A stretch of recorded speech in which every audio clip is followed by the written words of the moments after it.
Buenas tardes, bienvenidos a mi canal Boomerang de Dios.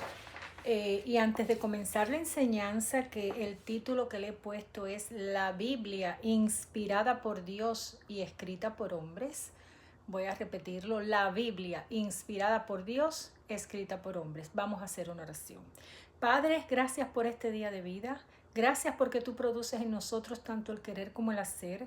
A ti encomendamos, Señor, y bajo la guianza del Espíritu Santo, esta enseñanza, que toque los corazones que tiene que tocar, que modifique las mentes que tengas modificar, y que tú permitas que después de la misma salgamos todos edificados y con un mayor conocimiento, Padre, de lo que es tu Biblia y de lo que significa tu palabra escrita aquí en la tierra. En el nombre de Cristo Jesús te damos las gracias y ponemos todas las cosas en tus manos. Te decimos amén.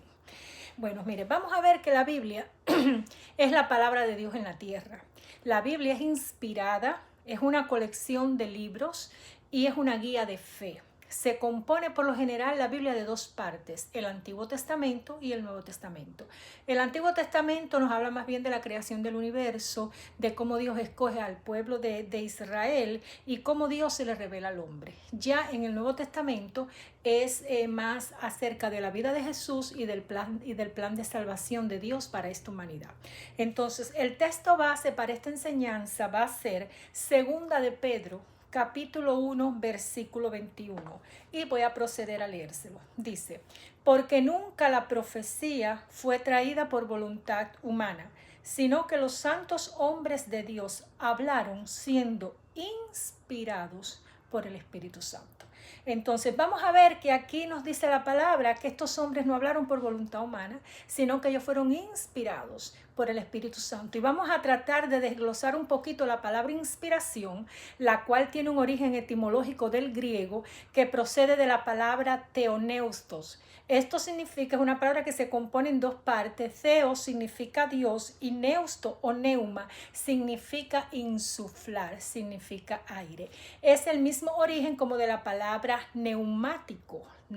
Teoneusto, teoneuma es similar a la palabra neumático, que significa aire dentro. Entonces vemos que la palabra neuma significa soplar o respirar dentro. Aquí vemos que la Biblia no es creada por la mente humana, no es creada por la intuición o imaginación del hombre, solo Dios es la fuente. Entonces, yo, para que ustedes me entiendan un poquito mejor en esta parte, qué significa la palabra inspiración, yo le voy a poner el ejemplo de un aula en el cual hay una maestra y hay, vamos a suponer, 20 estudiantes. La maestra le dice a los estudiantes: por favor, tomen papel y lápiz que voy a hacer un dictado. O sea, la maestra aquí va a usar las manos de los estudiantes y ella va a hacer un dictado. O sea, que lo que los estudiantes van a escribir no vienen de su cabeza, no vienen de su imaginación, no es una intuición de su propia persona. Ellos van a escribir lo que la maestra va a dictar. Y esto es similar a lo que ocurre con la Biblia. Dios inspira y el hombre escribe. Entonces vemos muchas personas hoy día que, para demeritar la Biblia, para justificarse y no obedecer la palabra de Dios, ellos dicen: no, la Biblia es escrita por hombre. Y es verdad, es escrita por hombre, pero contésteme usted, que tiene una mente racional, ¿qué otra criatura hay sobre la faz de la tierra con la capacidad de escribir? ¿O acaso Dios a quien iba a utilizar? ¿A un tigre? ¿A un panda en China? ¿A un koala en Australia? ¿Al delfín en el mar? Ninguna criatura sobre esta faz de esta tierra tiene la capacidad de escritura, de pensamiento, de habla, de raciocinio lógico, de entendimiento como lo tiene el hombre. Por supuesto que Dios tiene que utilizar un hombre. ¿Pero por qué el hombre? Porque es que el hombre está hecho a su imagen y semejanza. Un gato no puede escribir, un perro no puede escribir, tenía que ser escrita por el hombre. Pero sin embargo la fuente es divina, porque aquí, como vemos, en el origen griego, Dios inspira, Dios sopla ese conocimiento. Entonces el hombre escribe, pero no proviene de su mente, viene del conocimiento de Dios. Miren, hay un... Les voy a decir una cosa, mira, rapidito. La Biblia, esto es como algo informativo. La Biblia fue escrita en un periodo de 1500 a 1600 años. La escribieron 40 autores. Vamos a ver que estos autores, muchos de ellos no se conocieron entre sí. Todos venían de una diferente la mayoría de ellos, de una diferente época histórica. Unos estaban en el Antiguo Testamento y otros estaban ya bajo el gobierno de los romanos. Entonces vemos que estos hombres tenían una educación diferente, tenían un background diferente, el estatus social de ellos era diferente. Por ejemplo, mira, Lucas era médico, pero sin embargo vemos que Pedro y Juan eran pescadores. Por ejemplo, Salomón era un rey, pero vemos al mismo tiempo que Moisés y que Oseas eran, por ejemplo, pastores de ovejas. No tenían el mismo background, o sea, por lo cual lo que quiero hacer ver es que no tenían la misma cultura, no tenían la misma forma de expresarse, no tenían el mismo nivel de inteligencia, pero sin embargo vemos que la Biblia no tiene una contradicción. La Biblia lo que dice en Génesis lo respalda Apocalipsis. En la Biblia no hay contradicciones, no hay una zona en la Biblia que tú puedas decir, no, pero aquí este dijo algo y entonces el otro lo contradijo porque el otro lo dijo de otra forma. No, todo está muy bien aglutamado ahí, todo está muy bien pegado, porque aquí vemos la mente unigénita de Dios. O sea, que quien inspiró fue Dios y el Espíritu Santo no da cabida a confusiones. Miren, por ejemplo, si yo ahora, para que ustedes tengan una idea de lo que yo le estoy diciendo, de lo que es la opinión humana, ahora mismo yo le digo a la audiencia, vámonos todos para una esquina, y estando allí en la esquina, 10 personas, por ejemplo, presenciamos un accidente de una bicicleta. Presenciamos un accidente, los 10 lo vimos. Y yo le doy a cada uno papel y lápiz y le digo, cuéntame tu versión de los hechos. ¿Qué tú crees que sucedió? Uno va a decir, bueno, el conductor de la bicicleta no tenía experticia, o sea, discúlpeme que a veces mezclo palabras así un poco extrañas, no era experto para manejar la bicicleta. Y otro puede decir, no era el conductor de la bicicleta, fue el peatón que se le atravesó adelante. Y otro va a decir, no, ninguna de las dos cosas, el semáforo que no cambió a tiempo. Otro puede decir, no, es que la bicicleta tenía problemas mecánicos. Y otro puede decir, no, es que en el pavimento había aceite. El punto en este asunto es que todos presenciando un mismo incidente, todos vamos a tener opiniones, todos vamos a tener una evaluación diferente de un asunto. Si la Biblia hubiese sido escrita por hombres, esto fuera un desastre. Aquí nada combinara con nada, nada iba a corroborar nada, pero sin embargo vemos que esto no sucede con la Biblia. Vemos que en la Biblia hay una unicidad, vemos que en la Biblia todo está bien organizado, que hay un orden concatenado, cronológico, que las cosas que se están diciendo o que se dijeron también se están cumpliendo y lo estamos viendo en desarrollo. Entonces aquí vemos que es el Espíritu Santo quien ha inspirado las Sagradas Escrituras. Miren, yo les voy a decir brevemente algunas características de la Biblia. Número 1, y le voy a leer este texto que es maravilloso, que viene en 2 de Pedro 1:19. 2 de Pedro 1:19 dice que la Biblia es la palabra profética más segura. Entonces aquí podemos ver que cuando dice la palabra más, habla de completo, habla de que no le falta nada, habla de llenura. Y cuando nos dice que es segura, es la palabra más confiable, es la palabra más certeza, es la palabra firme, es una palabra superior.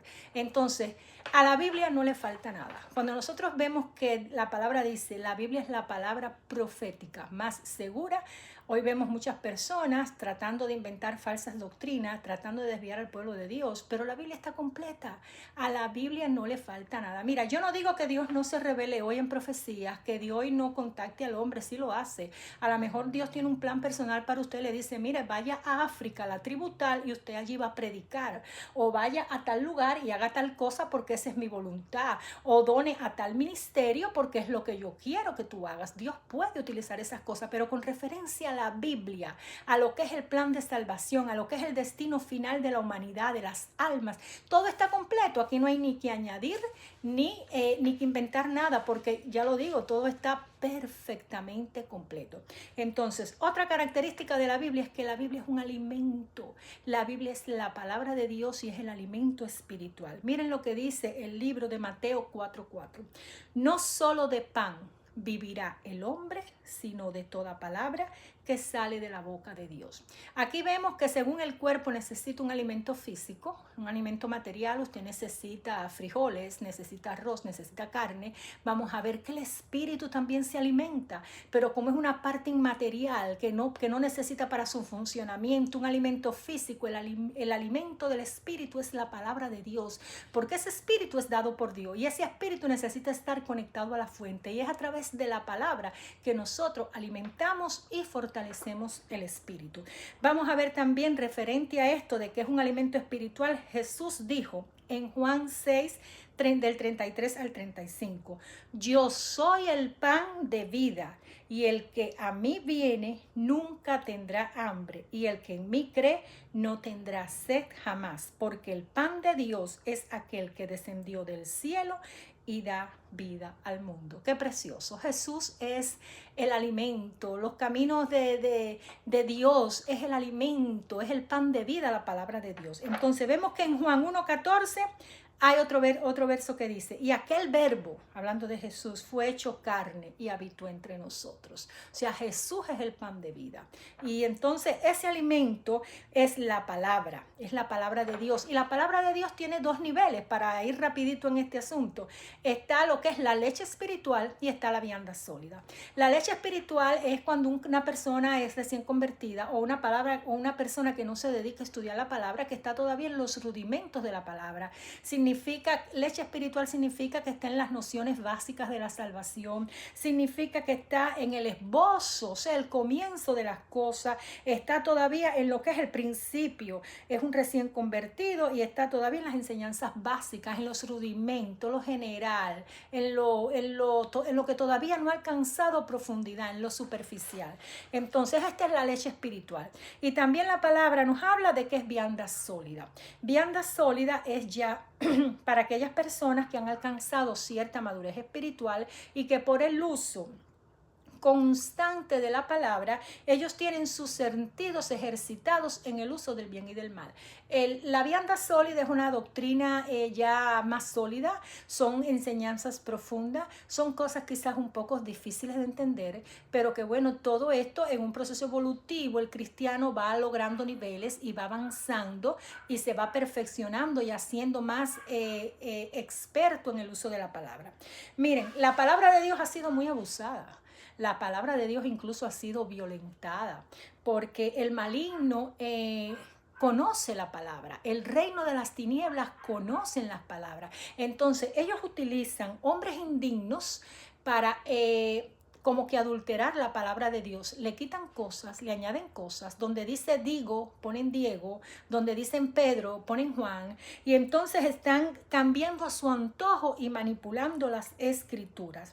Por ejemplo, vemos en Apocalipsis 22:18, le voy a leer el texto porque considero que es importante. Si alguno añadiere a estas cosas, Dios traerá sobre él las plagas que están escritas en este libro. Y si alguno quitare de las palabras del libro de esta profecía, Dios quitará su parte del libro de la vida y de la santa ciudad y de las cosas que están escritas en este libro. Mire, yo quisiera decirles a todos que nosotros, cuando leamos las escrituras, nosotros tenemos que verificar la fuente.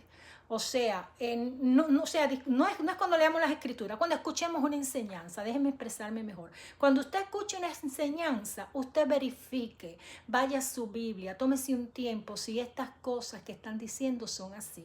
Porque a veces el maligno te dice 100 verdades y te cuela una mentira y te contaminó la doctrina.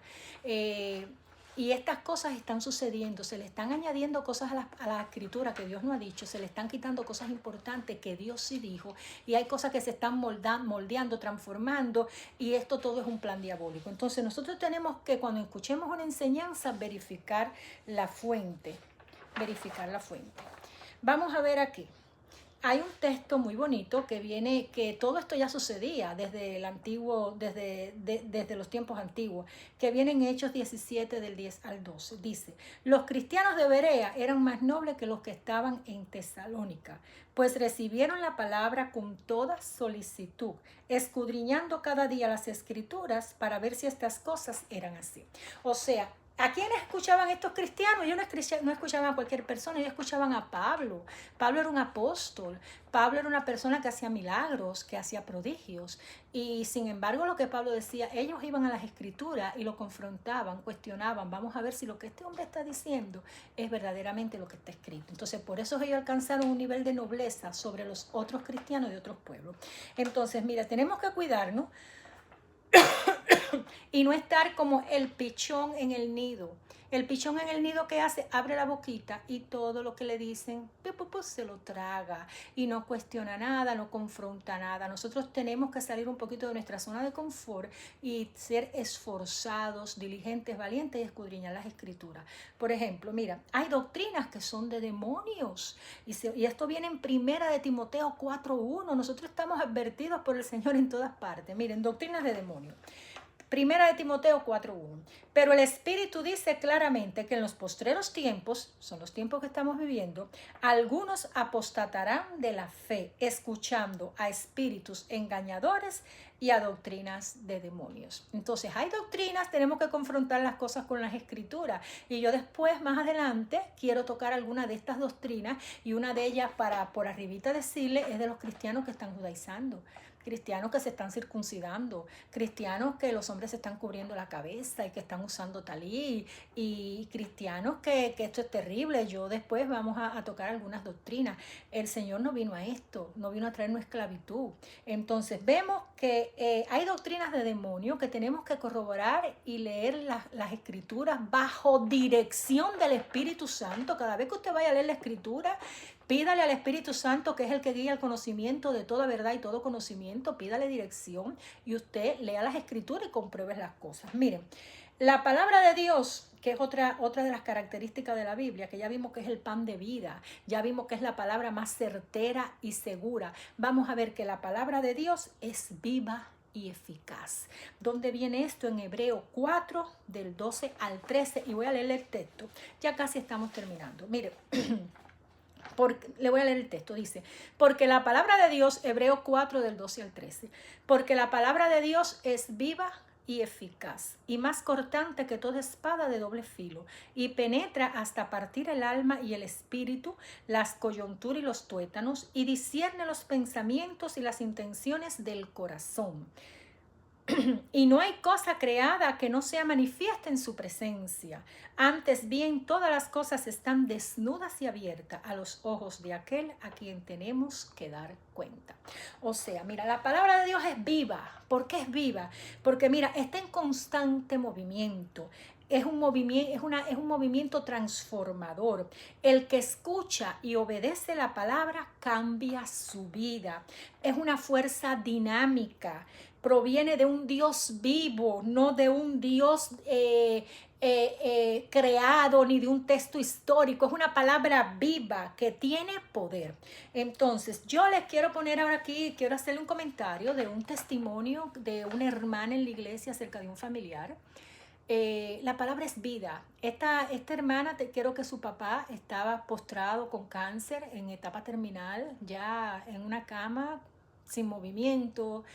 Y el Señor un día se puso a leer la Biblia y se pasó toda la madrugada leyendo la Biblia.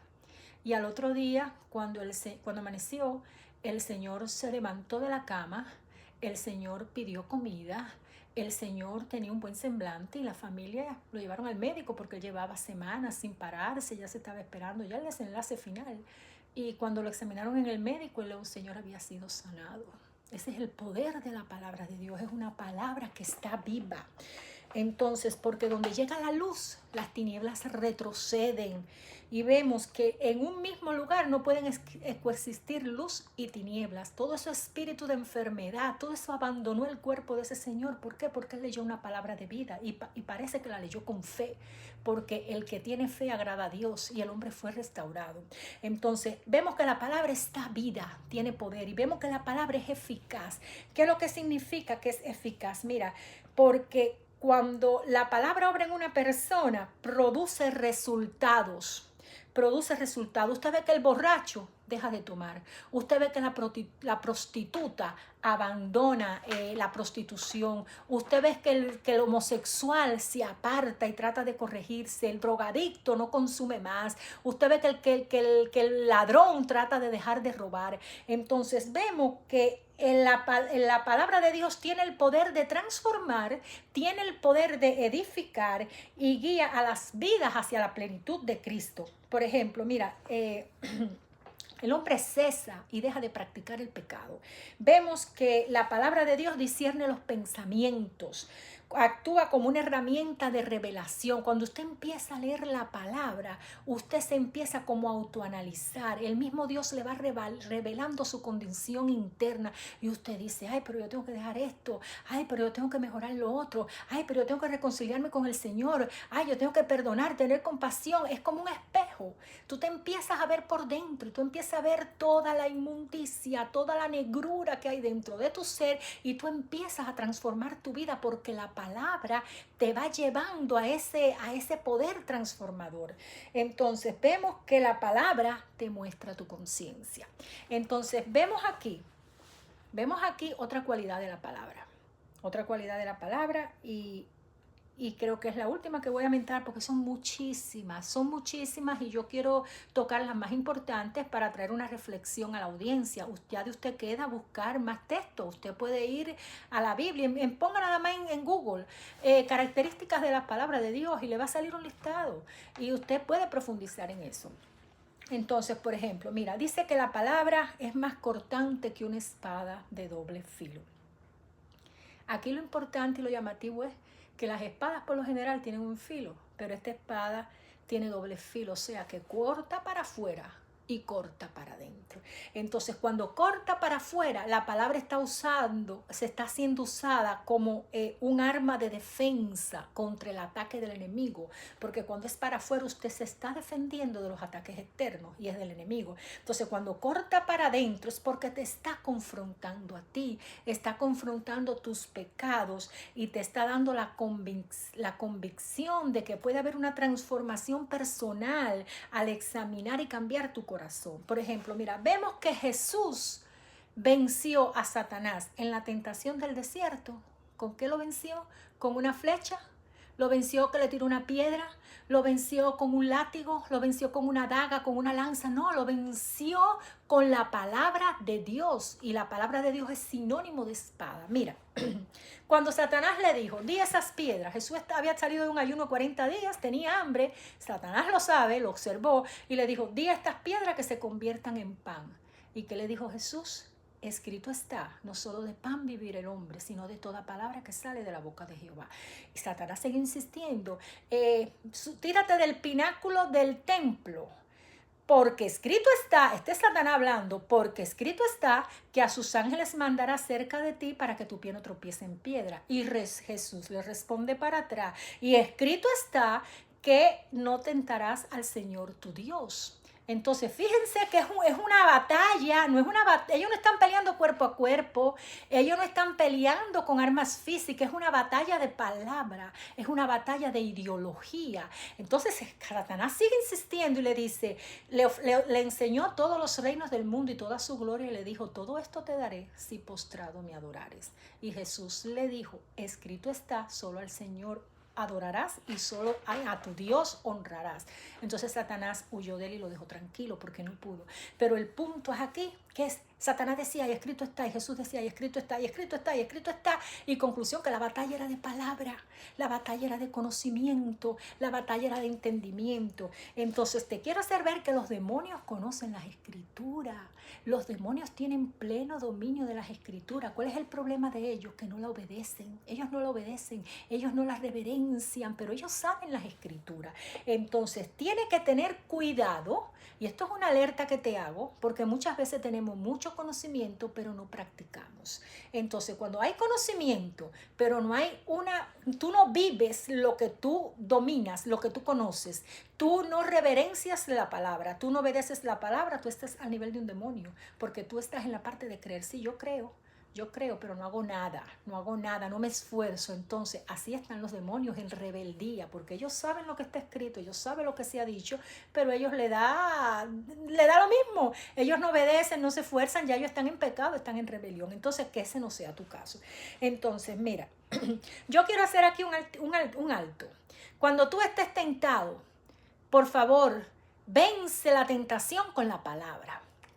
¿A qué me refiero? Por ejemplo, si tú estás siendo tentado con pensamientos de adulterio, con pensamientos de fornicación, con sodomía, robo, mentira. Hay un texto precioso que está en 1 Corintios, capítulo 6, versículo 9. Cita ese versículo.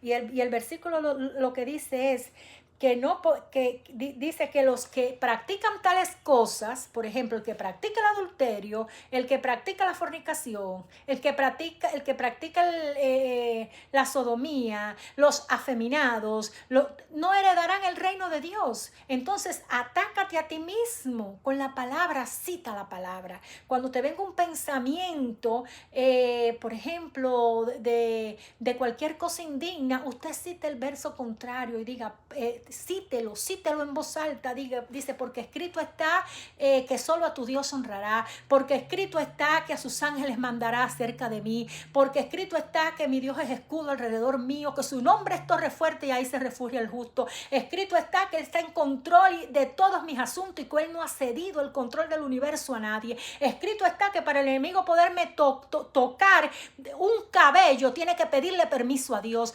Escrito está y venza su tentación con la palabra. Mire, hay una realidad. Nosotros no podemos evitar que ciertos pensamientos lleguen a nuestra mente. No lo podemos evitar. Usted está tranquilo en su casa y le llegó un pensamiento de algo placentero, de un pecado pasado o de un anhelo, yo no sé, le llegó un pensamiento. Usted no puede evitar eso. Lo que usted sí puede evitar es que esos pensamientos hagan nido en su cabeza. Entonces usted tiene que estar firme y velando. Entonces, ya a manera de conclusión, a manera de, ya que estoy terminando, les voy a dar algunas sugerencias. Son 3 nada más. Mira, número 1, la fe viene por el oír y el oír la palabra de Dios. Cuando usted vaya a leer la Biblia, léala hasta en voz alta, porque así la palabra corre por su casa. La palabra que es vida, que trae sanidad, que trae prosperidad, que trae luz. La palabra inunda su ser, la palabra limpia su atmósfera. Lea la Biblia, léala, pero si puede leerla, eso es un consejo personal, no es que ven en la Biblia, pero si puede leerlo en voz alta, hágalo, lea la Biblia. Número 2, esto viene en Romanos 10:17. El poder transformador de la Biblia en todo tu ser, Romanos 10:17. Entonces, número 2, sugerencia número 2. Como la mayoría de la fe entra por el oír, siempre verifica tu fuente. Siempre verifica tu fuente, no te lleves por lo lindo que luce el predicador, por lo santo que luce el predicador, no te lleves por su oratoria bonita.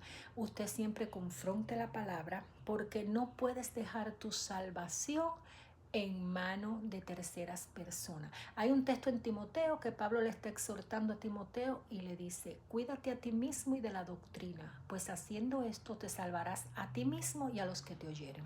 O sea, aquí hay predicadores que están llevando iglesias enteras al infierno. Entonces, el cristiano no puede dejar su salvación en manos de terceros, porque como dije ahorita, el diablo te dice 100 verdades y te cuela una mentira y te contaminó la enseñanza. Entonces, escudriña y analiza de dónde viene tu fuente. ¿Quién es tu fuente? Si es la Biblia o es un hombre que está enseñándote. Entonces, número 2, usa tu espada. Vimos que la palabra de Dios es una de las armas dadas a la iglesia para contrarrestar al enemigo. Entonces, dice Efesios 6, el Señor nos describe una armadura espiritual. Y en el versículo 17, Él dice, y tomad el yelmo de la salvación y la espada del Espíritu, que es la palabra de Dios. Entonces, verifica tu fuente, lee tu palabra y usa tu espada. Contrarresta las tinieblas con el conocimiento de Dios. Entonces, hasta aquí ha llegado la enseñanza. Yo quisiera hacer una oración breve por la palabra de Dios. Padre, gracias por esta enseñanza que ha sido transmitida. Gracias porque fuiste tú quien la entregaste a tu sierva. Ahora queremos pedir por tu palabra, que tu palabra que es viva y eficaz, Padre, corra abundantemente por todas las tribus, naciones, pueblos. Que tu evangelio eterno llegue, mi Dios del cielo, a los ricos, a los pobres. Llegue, mi Dios del cielo, a las cárceles. Que tu evangelio eterno llegue, mi Dios del cielo, a los hospitales. Que tu evangelio eterno llegue a aquellos que han tocado fondo lleno de delitos y pecados. Que tú abras las fronteras de los países y que tu evangelio llegue a todos los países, Padre, a los musulmanes, llegue a los hinduistas, a los budistas, a los ateístas, Padre, rompe fronteras, mi Dios del cielo, y que tu evangelio eterno entre con poder y victoria transformando. Bendice a aquellos que llevan tu palabra y provéele de todas las cosas. Gracias te damos, Señor, y que espíritu de humildad y espíritu de reverencia, Señor, siga esta predicación para que los hombres se humillen, sabiendo bien que todo poder es a través de tu Espíritu Santo, el cual es el único que convence de justicia, juicio y pecado. Gracias, Señor, porque tu palabra ha sido expuesta y que este poder vivificador de tu palabra expuesta llegue a todos. Señor, en el nombre de Cristo Jesús, te damos las gracias y te decimos amén. Muchas gracias por haber participado y no voy a terminar sin antes hacer una invitación, que si hay alguna persona aquí que aún no ha nacido de nuevo, que no tiene a Jesucristo en el centro de su vida como Señor y Redentor, yo lo que le quiero decir es invitarlo a seguir a Jesús. Él es el único camino, la verdad y la vida. Que escuchen su palabra, que obedezcan su palabra, que empiecen a tomar una actitud activa y consciente para salvar sus almas, porque verdaderamente el final que espera aquellos que están alejados de Cristo no es nada agradable. Entonces Dios te ama y quiere salvarte. Dios quiere que tú te arrepientas de tu pecado. Dios quiere que tú te reconectes con Él, porque Él vino a traer vida y a traerla en abundancia. Él vino a darte una vida eterna, darte una vida inmortal a su lado. Renuncia a todo pecado terrenal, porque a este mundo ya no le queda poco, y reconcíliate con el Padre. Gracias por haberme escuchado y que el amor del Señor sea con todos ustedes y con sus familias. Amén.